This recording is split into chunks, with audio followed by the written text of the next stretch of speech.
Selon la rumeur, Machi-san aurait développé une coordination œil-main surhumaine. Il prétend pouvoir couper une balle de revolver en plein vol. Ça semble sorti tout droit d'un comique. Je suis venu tester les pouvoirs de ce samouraï des temps modernes pour déterminer si c'est un super-humain.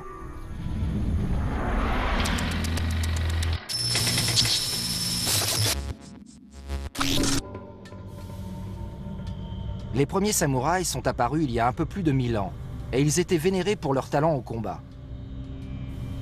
Ils obéissaient à un code ancestral nommé Bushido. Il s'articule autour de la loyauté, de l'honneur et du sacrifice de soi. Mais si un samouraï ne se conformait pas à ce code d'honneur, il se livrait à une cérémonie de sacrifice, le seppuku. Les samouraïs utilisent un sabre spécial, le katana, qui pour eux possède une âme. Machi-san a commencé à suivre les préceptes de ses codes ancestraux dès l'âge de 5 ans. Il a fréquenté une école de samouraï et c'est là que son incroyable don avec un sabre s'est révélé. À maintenant 36 ans, il a fondé sa propre école de samouraï près d'Osaka, au Japon.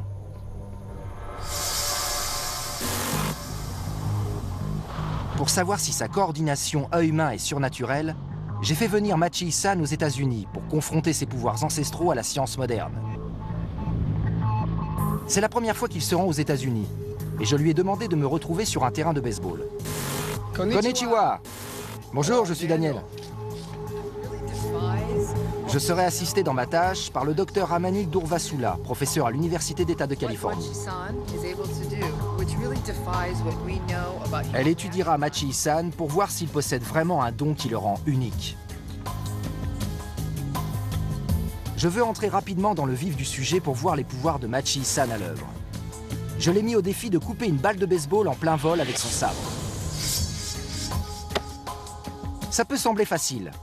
Alors pour corser le tout, c'est l'ancienne star de baseball, Jim Thatcher, qui sera au lancer. Et j'ai demandé à Machi-san de couper la balle précisément en deux. À quelle vitesse allez-vous lancer la balle? Je dirais à peu près 130-135 km/h. À cette vitesse et à une distance de 15 mètres, seulement 4 petits dixièmes de seconde s'écouleront entre le moment où la balle quittera la main de Jim et celui où le sabre de Machi-san la coupera en deux. Vous avez déjà lancé une balle à un samouraï? Jamais. Les choses iront trop vite pour que notre œil puisse les percevoir. Je vais donc filmer avec une caméra dotée d'un super ralenti.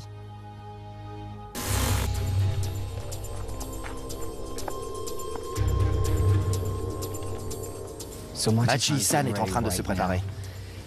Regardez l'intensité de son regard. Il calcule la vitesse de la balle. Il va en fait devoir dégainer son sabre et couper la balle en un seul mouvement. Ça va être incroyable. Effectuer un geste fluide et dégainer son sabre dans la bonne position est bien plus difficile que de frapper la balle avec une batte. Sans compter que la lame du sabre est 13 fois plus fine qu'une batte de baseball. Et il doit couper la balle exactement en son milieu. Tout le monde est prêt?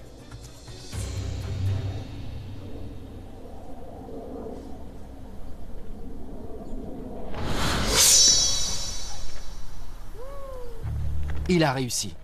Machi-san a coupé la balle en deux et c'est la première fois qu'il faisait ça. Mais c'est allé trop vite pour l'œil humain. Pour voir les choses en détail, la caméra et son super ralenti entrent en jeu.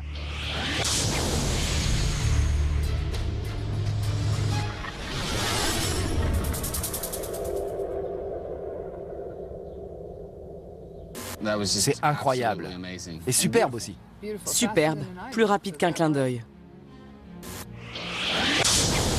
Machi-san n'a eu que 4 dixièmes de seconde pour découper la balle en deux. Le cerveau d'un individu lambda mettrait déjà 3 dixièmes de seconde à prendre en compte le lancement de la balle. Cela ne lui laisserait qu'un dixième de seconde pour placer le sabre au bon endroit. Soit même pas le temps de cligner de l'œil. Comment Machi-san parvient-il à réaliser une telle prouesse? Le premier élément que je souhaite tester est son temps de réaction. Nous nous rendons dans le laboratoire du docteur Ramani Durvasula pour une expérience. Les exercices vont aller du plus facile au plus difficile. C'est très varié afin que l'on puisse évaluer vos forces et vos faiblesses. Nous allons effectuer plusieurs tests sur ordinateur pour mesurer nos temps de réaction. L'ordinateur mesure notre temps de réaction à des chiffres s'affichant à l'écran. Les résultats de ces tests indiqueront si Machi-san dispose vraiment d'un temps de réaction ultra rapide. Je commence pour servir de référence.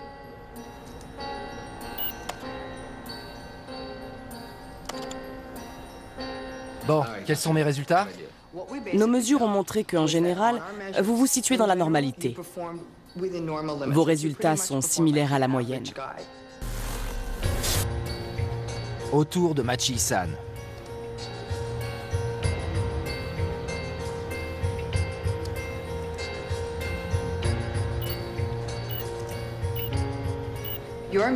Votre temps de réaction moyen est d'environ 350 millisecondes.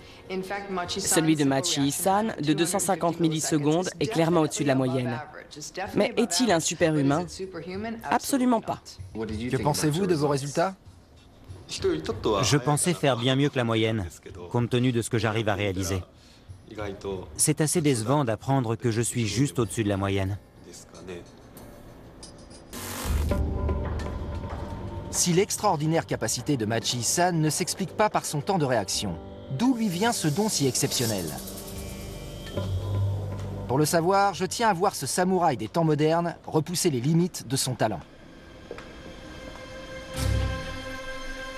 Machi-san prétend pouvoir couper en deux et en plein vol une balle de pistolet à air comprimé. Nous nous rendons sur un stand de tir sur les hauteurs de Los Angeles pour voir si c'est vrai. Voici la taille du plomb que Machi-san va essayer de couper en deux avec son sabre. Honnêtement, je pense être incapable de couper ce plomb même s'il était posé sur un billot avec un couteau de cuisine. Il va le faire alors qu'il est en plein vol, avec un sabre de samouraï.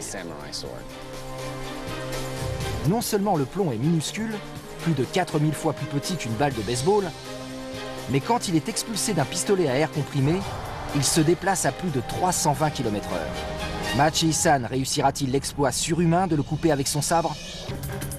Je suis en Californie pour repousser les capacités d'un samouraï des temps modernes qui prétend avoir des super pouvoirs. Machi-san m'a déjà impressionné en découpant en deux une balle de baseball. Mais cette fois, je lui propose le défi ultime. Est-il capable de couper un plomb en vol avec son sabre de samouraï, démontrant ainsi qu'il est unique au monde?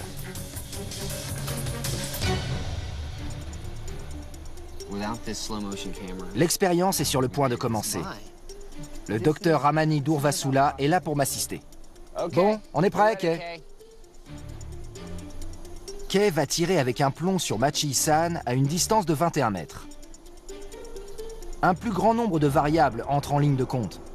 Le pistolet est tenu à la main, la visée n'est donc pas précise à 100%. Même le plus léger coup de vent peut dévier la trajectoire du plomb. Enfin, la couleur du plomb le rend encore plus difficile à distinguer par rapport au ciel ou au sol. Une personne normale n'aurait aucune chance de voir le plomb. Nous allons donc utiliser une caméra capable de ralentir 250 fois l'action.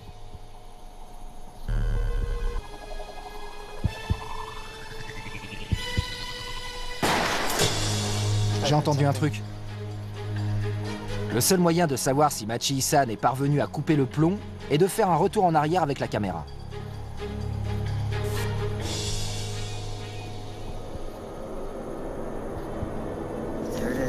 Là, il le touche. À quelques millimètres près, il le coupait en deux. Le simple fait de le toucher, c'est extraordinaire. Quand on pense à la taille du plomb, celle du sabre, c'est incroyable. Le résultat n'est pas satisfaisant pour Machi-san. Pour lui, c'est une question d'honneur.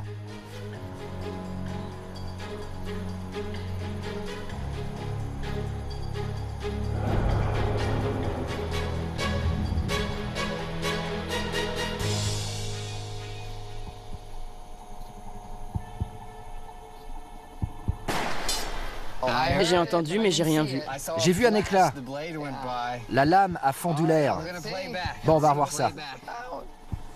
Avec le super ralenti de la caméra, je veux voir si Machi-san est un super humain.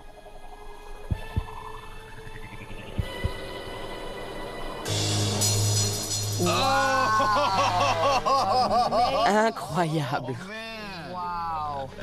On voit un morceau partir d'un côté et un autre de l'autre. C'est incroyable. Mais comment le docteur Ramani Durvasula explique-t-elle ce qu'elle vient de voir? Il évolue à un niveau sensoriel totalement différent parce qu'il n'utilise pas la vue. C'est un niveau d'anticipation différent, quelque chose de machinal pour lui, de très fluide. Il se comporte comme une machine parfaitement réglée. Une personne normale mettrait 3/10 de seconde simplement pour prendre en compte le bruit du coup de feu, avant même de penser à réagir. Le temps de dégainer le sabre, le plomb l'aurait déjà dépassé. Il semble que Machi-san soit capable de le faire en déconnectant son processus mental pour réagir uniquement par instinct. Le voilà. On voit la petite entaille.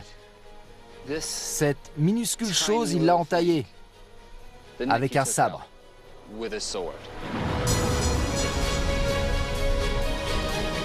C'est absolument l'œuvre d'un super-humain.